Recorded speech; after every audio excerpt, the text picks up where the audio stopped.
Salam sejahtera, terima kasih Anda bersama dengan saya di Nazilin Unity Channel. Satu lagi pendedahan luar biasa. Pendek tapi tegap. Tegap tapi pendek. Pendek tapi memukau. Pendek tapi membunuh. Ini pendedahan terkini berkait dengan titah edendum Najib. Rupa-rupanya, ramai tak tahu, urus setia lembaga pengampunan tak terima sebarang edendum. Wow. Pendedahan kali ini pastinya akan membuatkan jari Anda ingin memberikan komen dan pastinya Anda akan mau share supaya orang lebih banyak tahu, terutamanya mereka yang terhege-hege nak menunggang isu titah edendum Najib ini yang menyatakan kononnya Anwar Ibrahim menyorok lah apalah semua. Sebenarnya betul lah yang Anwar kata, dia pun tak terima titah edendum itu. Urus setia lembaga pengampunan tak terima sebarang edendum, kata kenyataan ini. Bahagian hal ehwal Undang-Undang Jabatan Perdana Menteri JPM sebagai urus setia kepada lembaga pengampunan mengesahkan bahawa ia tidak menerima sebarang dokumen tambahan atau edendum daripada pihak Istana Negara. Menurut kenyataan BHEUU JPM, tiada dokumen tambahan yang berada dalam fail atau rekod rasmi mereka. BHEUU JPM juga tidak menerima sebarang pemakluman atau arahan rasmi daripada pihak Istana Negara berhubung perkara ini. BHEUU JPM menegaskan bahawa sebarang kenyataan yang boleh mengelirukan orang ramai mengenai kedudukan atau peranan lembaga pengampunan adalah tidak wajar dan berpotensi mengundang tindakan sewajarnya. Langkah ini penting bagi memastikan integriti lembaga pengampunan terpelihara serta maklumat yang tepat dapat disampaikan kepada masyarakat, kata beliau lagi. BHEUU juga maklumkan bahawa mesyuarat lembaga pengampunan yang sebelum ini kita ketahui tentang mesyuarat lembaga pengampunan wilayah-wilayah persekutuan Kuala Lumpur, Labuan dan Putrajaya kali ke-61 yang telah diadakan pada 29 Januari tahun lalu. Ia dipengerusikan oleh Yang di-Pertuan Agong ke-16 Al-Sultan Abdullah Riayatuddin Al-Mustafa Billah Shah. Mesyuarat tersebut telah mempertimbangkan permohonan pengampunan yang dikemukakan oleh bekas Perdana Menteri Najib Razak. Pada 6 Januari lalu, Mahkamah Rayuan dalam keputusan majoriti 2-1 memberi kebenaran kepada Najib untuk memulakan semakan kehakiman bagi memaksa kerajaan atau 6 pihak lain menjawab dan mengesahkan kewujudan titah edendum pada Januari tahun 2024.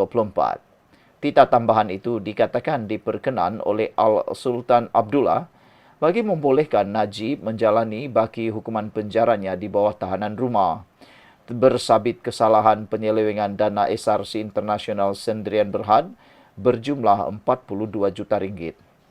Najib pada asalnya telah dijatuhi hukuman penjara 12 tahun dan denda 210 juta. Bagaimanapun hukumannya telah pun dikurangkan pada tahun lalu kepada 6 tahun penjara dan denda 50 juta ringgit.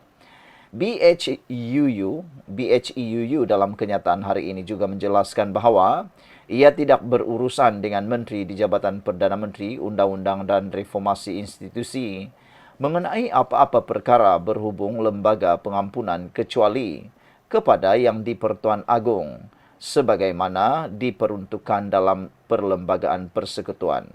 Malah jelasnya Menteri berkenan juga tidak menganggotai lembaga pengampunan mahupun terlibat dengan apa-apa urusan pentadbiran dan pengurusannya, termasuk apa-apa perkara lain berkaitan pengampunan mana-mana banduan. BHEUU juga memaklumkan bahawa prosiding dan maklumat berkaitan lembaga pengampunan adalah tertakluk sepenuhnya kepada Akta Rahsia Rasmi Akta 88. Semua dokumen yang berkaitan hanya boleh diakses oleh ahli-ahli lembaga pengampunan dan individu yang diberi kuasa secara langsung oleh lembaga tersebut. Tiada mana-mana pihak lain tanpa mengira kedudukan atau jawatan mempunyai akses kepada dokumen-dokumen tersebut sejajar dengan prinsip kerahsiaan dan integriti, katanya lagi. Menurut kenyataan itu, Lembaga pengampunan bagi wilayah-wilayah Persekutuan Kuala Lumpur, Labuan dan Putrajaya adalah sebuah badan bebas yang ditubuhkan berdasarkan peruntukan Perlembagaan Persekutuan. Peranan BHE UU JPM adalah hanya sebagai urus setia kepada lembaga pengampunan. Lembaga pengampunan bukan sebuah agensi atau jabatan kerajaan di bawah BHE UU JPM, katanya lagi. Ia seterusnya menjelaskan, lembaga pengampunan wujud di semua peringkat negeri dan dipengerusikan oleh Sultan atau yang di-Pertuan Negeri bagi setiap negeri, dengan setiap menteri besar atau ketua menteri turut menjadi anggota lembaga tersebut. Bagi wilayah Persekutuan Kuala Lumpur, Labuan dan Putrajaya pula, lembaga pengampunan dipengerusikan oleh yang di-Pertuan Agong. Oleh kerana wilayah-wilayah Persekutuan Kuala Lumpur, Labuan dan Putrajaya dianggap sebagai entiti setaraf negeri, menteri yang bertanggungjawab bagi wilayah-wilayah Persekutuan Kuala Lumpur, Labuan dan Putrajaya menjadi anggota lembaga tersebut sebagaimana yang diperuntukkan di bawah Pasal 11 Perkara 42 Perlembagaan Persekutuan. Saudara-saudara sekalian, pendedahan kali ini memang paling menarik perhatian kita semua. Apabila makin hari makin terdedahnya siapa yang berdiri di kedudukan benar, siapa yang berdiri di kedudukan yang salah.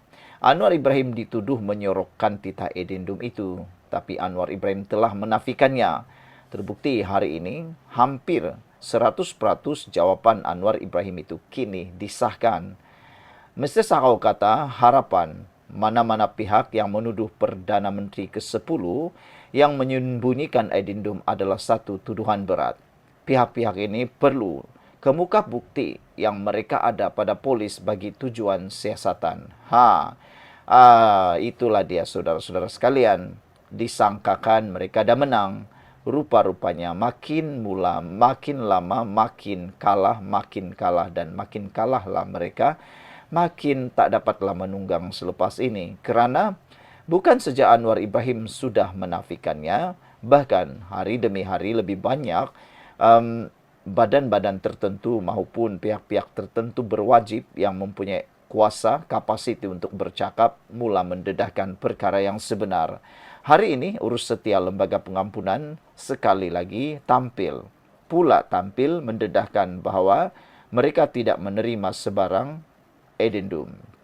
Bahagian hal ehwal undang-undang Jabatan Perdana Menteri BHE UU JPM sebagai urus setia kepada lembaga pengampunan mengesahkan bahawa ia tidak menerima sebarang dokumen tambahan atau addendum daripada pihak Istana Negara. Itu adalah kenyataan BHE UU JPM. Tiada dokumen tambahan yang berada dalam fail atau rekod rasmi mereka menurut kenyataan ini. Kami atau BHE UU JPM juga tidak menerima sebarang pemakluman atau arahan rasmi daripada pihak Istana Negara berhubung perkara ini, kata mereka. Sekian dulu, jangan lupa tinggalkan komen anda. Habislah, tiadalah peluang nak tunggang lagi isu ini selepas ini.